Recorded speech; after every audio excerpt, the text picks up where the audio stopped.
Break के बाद बेबाक बात में आपका एक बार फिर स्वागत है। आज हमारे साथ हैं कई अब्दुल गफ्फार सब बात हो रही थी अडवाणी जी की। आखिर में राष्ट्रपति पद के लिए चुनाव की घोषणा हो गई। एनडीए ने अपने उम्मीदवार भी घोषित कर दिया, रामनाथ कोविंद। पूरे देश को बड़ी आशा थी, विशेषकर भाजपा के समर्थकों को तो बड़ी आशा थी कि इस बार जब नाम आएगा तो राष्ट्रपति पद के उम्मीदवार के लिए लाल कृष्ण आडवाणी का कहीं ना कहीं नाम होगा। लेकिन ऐसा कहते हैं कि उनके नाम की चर्चा तक नहीं हुई। सक्षम और समर्पित हो असहाय बेच रहे होते, और अडवाणी ना होते तो ये चाय बेच रहे होते।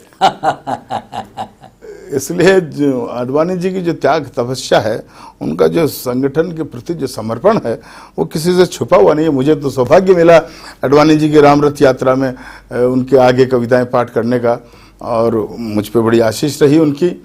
और इसलिए मेरी पीड़ा, मेरी देश की पीड़ा है। मैं केवल इतना कह सकता हूं कि, और लोग कह रहे हैं साहब आडवाणी जी की आंखों में आंसू है।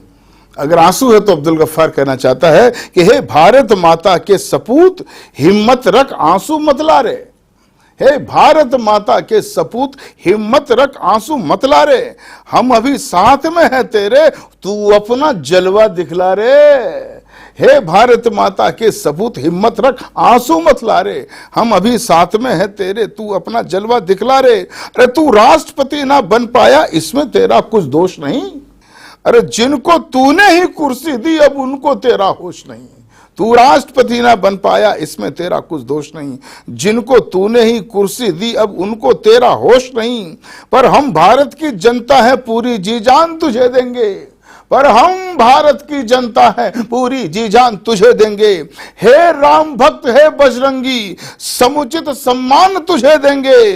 तू अगर इशारा भर कर दे, तू अगर इशारा भर कर दे, तो शान बदल कर रख देंगे। और ये दिल्ली क्या है, पूरा हिंदुस्तान बदल कर रख देंगे। गफ्फार साहब, आपने राम जन्मभूमि आंदोलन की भी याद दिला दी।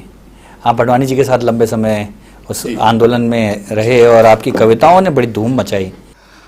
उस वक्त मैंने एक कविता के माध्यम से प्रभु श्री राम के संदर्भ में 10 पंक्तियां कही थी। हो सकता है शायद आपको अच्छी लगे।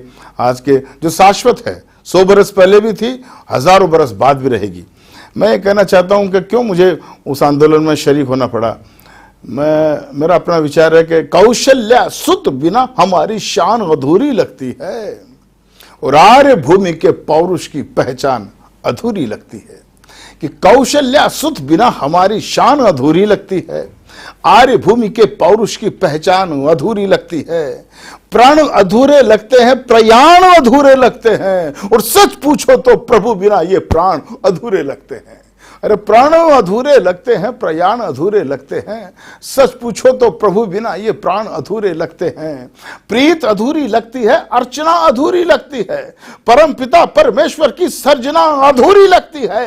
अरे मान अधूरा लगता है, मान अधूरा लगता है, सम्मान अधूरा लगता है, और दशरथ नंदन बिना ये हिंदुस्तान अधूरा लगता है। गफ्फार साहब, आप तो बड़ी बातें कह रहे हैं, सद्भाव की बातें कह रहे हैं, लेकिन इस देश में आपको मालूम है कि असदुद्दीन ओवैसी जैसे लोग भी, नेता भी हैं जो लगातार भड़काते रहते हैं। वो राम मंदिर तो क्या, भारत माता को भी माता मानने को तैयार नहीं है, उनके आगे जय बोलने को तैयार नहीं है। ऐसे में क्या लगता है कि ये सारे मसले हल हो पाएंगे? क्या असदुद्दीन ओवैसी को जवाब मिल पाएगा? क्या असदुद्दीन ओवैसी जैसे लोग सुधर पाएंगे? हैदराबाद एक कवि सम्मेलन में गया, हैदराबाद जहाँ के वो सांसद हैं।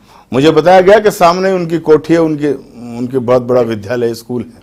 उस जिस मैदान, ताकतवर नेता कहलाते हैं। हाँ, जिस मैदान में हमारा कवि सम्मेलन था, मुझे लोगों ने कहा साहब आप इस विषय पर इनके खिलाफ कोई एक शब्द मत बोलना, वरना ये हो सकता है, वो हो सकता है। लेकिन मैं भी राजस्थान राणा प्रताप की धरती का बेटा, मैंने वहाँ जो पंक्तियाँ पढ़ी, मैं मेरे श्रोताओं को, आपके माध्यम से दर्शकों को बताना चाहता हूँ कि अब्दुल गफ्फार ने भी एक मुस्लिम माँ की कोख से जन्म लिया है, एक हिंदुस्तानी मुस्लिम माँ की कोख से जन्म लिया है। और मुझे जो मेरी माँ ने संस्कार जो सिखाए हैं, वो पंक्तियां मैं निवेदन करना चाहता हूँ। भारत माता के जय बोलने से जिनको इनकार हो और अपने आप को भारतीय कहते हो, बड़ी अफसोस की बात है। तब अब्दुल गफ्फार ललकारता है। कहना चाहता हूँ साहब कि तूने कहा सुना हमने, अब मन टटोल कर सुन ले तू, और सुन सुनो गद्दार ओवैसी, कान खोल कर सुन ले तू। कि तूने कहा सुना हमने, अब मन टटोल कर सुन ले तू। सुन सुन वो गद्दार ओवैसी, कान खोल कर सुन ले तू, कि तुमको शायद इस हरकत पे शर्म नहीं है आने की। अरे तुमको शायद इस हरकत पे शर्म नहीं है आने की। तूने हिम्मत कैसे की मां की जय नहीं लगाने की। तो तुमको शायद इस हरकत पे शर्म नहीं है आने की। तूने हिम्मत कैसे की मां की जय नहीं लगाने की। तो जिस दिन मोदी संसद में शिव शंकर बनकर डोलेंगे, तू क्या तेरे अब्बा भी भारत मां की जय बोलेंगे। यही सिर्फ वह धरती है जिसका यश पुरखे गाते हैं, और इस धरती पर जन्म हेतु भगवान स्वयं भी आते हैं। अरे इसी धरा पर ब्रह्मदेव पुष्कर में प्रकट सुजान हुए, इसी धरा पर रौद्र अंश बजरंग बली हनुमान हुए, इसी धरा पर श्री राघव का नन्हा बचपन खेला था, इसी धरा पर नाग नथैया कृष्णचंद्र अरबेला था। अरे इसी धरा पर कार्तिकेय का सुखद स्वप्न साकार हुआ, और इसी धरा पर नर नर संगम मोदी का अवतार हुआ। मोदी सरकार के 3 साल भी हो चुके हैं। जी। लेकिन इन 3 सालों में मोदी इस तरह की जो भारत विरोधी शक्तियों को चुप नहीं करा पाए। देश के सामने आज भी आतंक एक बहुत बड़ा प्रश्न है। देश की जनता के लिए आज आतंक एक बहुत बड़ा समस्या आज भी बनी हुई है।